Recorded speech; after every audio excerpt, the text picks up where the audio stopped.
नमस्कार प्यारे विद्यार्थियों, स्वागत है आपका दृष्टि टीचिंग एग्जाम्स में। आज हम लोग बाल विकास एवं शिक्षा शास्त्र के ही एक बहुत रोचक बिंदु को लेकर बात करेंगे, एक बहुत महत्वपूर्ण बिंदु को लेकर बात करेंगे कि वर्णों तथा शब्दों की पुनरावृत्ति। जब वर्णों बार बार वर्ण आए, या शब्द के संदर्भ में समझिए कि जब शब्दों का प्रयोग बार बार हो, ऐसा क्यों होता है? कोई लेखक शब्दों का या वर्णों की जो पुनरावृत्ति है वो क्यों होती है, बार बार वो शब्द क्यों आ रहे होते हैं? कई बार आपने जैसे देखा होगा, रुको रुको, ठहरो ठहरो, चलो चलो, जल्दी जल्दी, ये जो शब्दों की पूरी पुनरावृत्ति हो रही है, बार बार ये शब्द आ रहे हैं, ये क्यों आ रहे हैं? तो कई बार क्या होता है कि लेखक क्या करते हैं, ध्वनि की वास्तविकता को लिखित रूप में उतारने के लिए, अब लेखक ने तो लिख दिया, पाठक पढ़ते समय उसे उसी तरह से पढ़े, उसी भाव के साथ में पढ़े जिस भाव के साथ में लेखक ने लिखा है। तो उसके लिए आवश्यक क्या है? उसके लिए आवश्यक है कि उस लेखन को क्या किया जाए, वो भाव दिए जाएं। तो उस लेखन को वो भाव देने के लिए लेखक क्या करते हैं कि वर्णों या शब्दों की पुनरावृत्ति का प्रयोग करते हैं। जैसे हम कहते हैं ठहरो ठहरो या रुको रुको, चलो चलो, आपने देखा होगा, चलो चलो जल्दी चलो। अब यदि लेखक ने लिखा है चलो चलो जल्दी चलो, तो आप उसे, एक पाठक उसी भाव के साथ में पढ़ रहा होगा, यानी कि जल्दी है, समय निकल रहा है, देर हो रही है, ये भाव पाठक ग्रहण करेगा। बात समझ आई होगी। तो हम एक बिंदु में क्या लिख सकते हैं कि ऐसा क्यों होता है? तो ध्यान क्या रखना है, जब लेखक ध्वनि की वास्तविकता को लिखित रूप में उतारते हैं, लेखक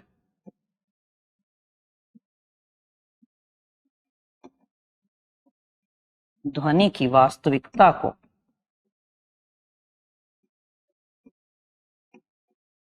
लिखित रूप में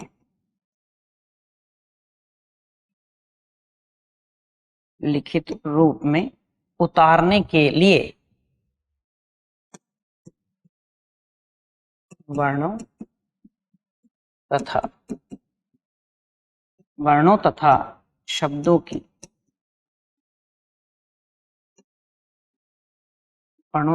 की पुनरावृत्ति का प्रयोग करते हैं। जैसे इसमें क्या होगा कि किसी बात को बल देकर बोलना हो, हम कह सकते हैं जैसे किसी बात को बल देकर बोलना हो,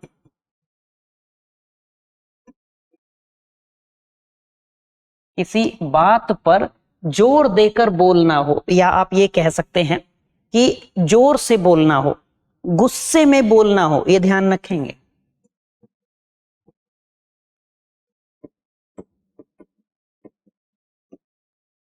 गुस्से में बोलना हो तो भी क्या होता है कि लेखक शब्दों तथा वर्णों की पुनरावृत्ति का प्रयोग करते हैं।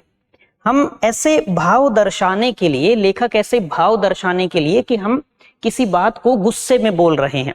जैसे मान लीजिए लेखक ने कोई वाक्य लिखा है और उस वाक्य में मान लीजिए एक माता का और संतान के संदर्भ में है कि माता अपनी संतान पे गुस्सा है, ऐसा लेखक को दर्शाना है। अब लेखक तो सामने है नहीं, लेखक ने लिखते समय क्या भाव अपने रखे होंगे, ये पाठक तक कैसे पहुंचे, पाठक उन भावों को कैसे ग्रहण करे, पाठक उस भाव के साथ में उस वाक्य को कैसे पढ़े? तो लेखक क्या करते हैं, जैसे मान लीजिए कि बच्चे शोर कर रहे हैं और माता अपने बच्चों पर गुस्सा है, तो माता क्या कह रही है, रुको रुको मैं अभी आई।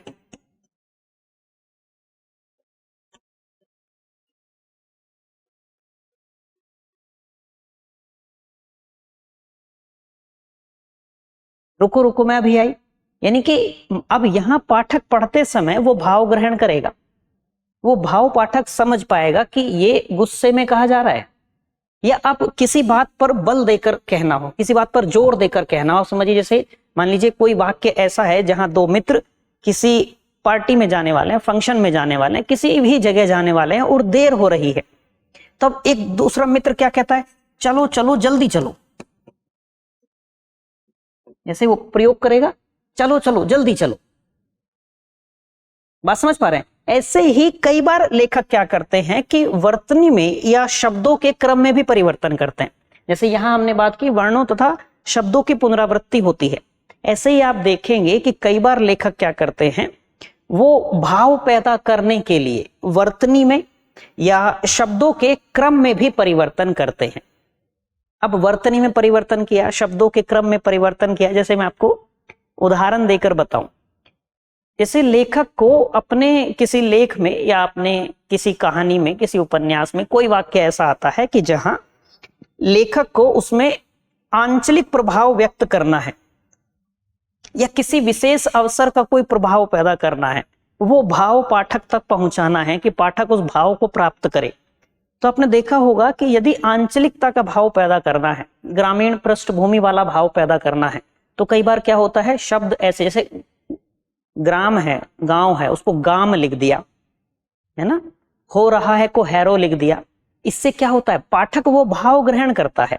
या आप समझिए, यदि आप पढ़ेंगे और आपको पढ़ने को मिल जाए कि डोगना लगान देना होगा, अब यहां क्या होगा, पाठक ये समझ जाएगा कि ये बोलने वाला जो है, यानी कि इसमें जो ये पात्र है वो एक अंग्रेज है, अब अंग्रेज वो हिंदी बोल रहा है। या आपने एकदम ये सुना होगा, फिल्मों में भी देखा होगा, यदि आप पढ़ेंगे तो पढ़ने में भी आपको ऐसा ही मिलेगा कि एक अंग्रेज यदि पात्र है तो वो ऐसे बोलेगा, तुम इधर क्या करता है। अब लेखक ने यदि इसको ऐसे ही लिखा है, तुम इधर क्या करता है, तो क्या होगा, पाठक पढ़ते समय वही भाव ग्रहण करेगा, पाठक पढ़ते समय वही भाव ग्रहण करेगा। तो लेखक ने यहां क्या किया, लेखक ने वर्तनी में या शब्दों के क्रम में परिवर्तन कर दिया। आपने जो शादी विवाह के कार्ड होते हैं, शादी विवाह के कार्ड में आपने देखा होगा कि मेरी दीदी की, मेरे चाचू की, मेरी बुआ की शादी में जलूल जलूल आना, वो क्या है, वो लेखक ये भाव ही तो पहुंचा रहा है पाठक तक, वो भाव ही तो पहुंचा रहा है लेखक पाठक तक। तो इसमें क्या होता है कि चाहे हम बात करें वर्णों या शब्दों की पुनरावृत्ति को लेकर, चाहे हम समझ लें कि वर्तनी में या शब्दों के क्रम में परिवर्तन करके, तो इससे लेखक का उद्देश्य ये होता है कि लेखक वो भाव, जिस भाव के साथ में लेखक ने वो बिंदु लिखा है, वो वाक्य लिखा है, वही भाव पाठक तक हूबहू पहुंच जाए, पाठक उसी भाव को ग्रहण करे पढ़ते समय। इससे क्या होता है, जब पाठक वो भाव ग्रहण कर लेता है, जो भाव के साथ में लेखक ने वो वाक्य लिखा है, वो बिंदु लिखा है, तो पाठक और लेखक इन दोनों के मध्य एक संबंध बनता है। पाठक स्वयं को लेखक से जोड़ पाता है, और एक सफल लेखक के लिए ये बेहद आवश्यक है, उसके लेखन के सफल होने के लिए बेहद आवश्यक है कि पाठक उससे जुड़ पाया है या नहीं। तो पाठक उससे जुड़ जाए, पाठक वो भाव ग्रहण करे। इसके लिए क्या होता है, लेखक कई बार वर्णों में या शब्दों की पुनरावृत्ति करते हैं। जैसा हमने देखा कि रुको रुको मैं अभी आई, गुस्से की बात हो या किसी बात पर जोर देकर कहना हो, अपनी बात पर बल देकर कहना हो, तब भी चलो चलो जल्दी चलो, सुनो सुनो सुनो, ये क्या है, जब आप अपनी बात पर बल देकर कह रहे हो, अपनी बात को जोर देकर कहना चाह रहे हो कि भाई हम ये भाव हैं, वो भाव दर्शाए जाएंगे लेखनी के माध्यम से। बात समझ पाए। ऐसे यदि हमने कहा कि वर्तनी में परिवर्तन करके हो या शब्दों के क्रम में परिवर्तन करके हो, तो इसके माध्यम से भी लेखक क्या करते हैं, वो भाव प्रकट करते हैं। तो मुझे पूरी उम्मीद है कि ये एक बहुत रोचक बिंदु है, ये बिंदु आपको समझ में आया होगा, आपने भी कुछ नया सीखा ही होगा। आज के लिए इतना ही रखते हैं, मिलते हैं आपसे फिर किसी अगली चर्चा में, किसी अगले नए बिंदु के साथ में। Till then bye bye, have a nice day.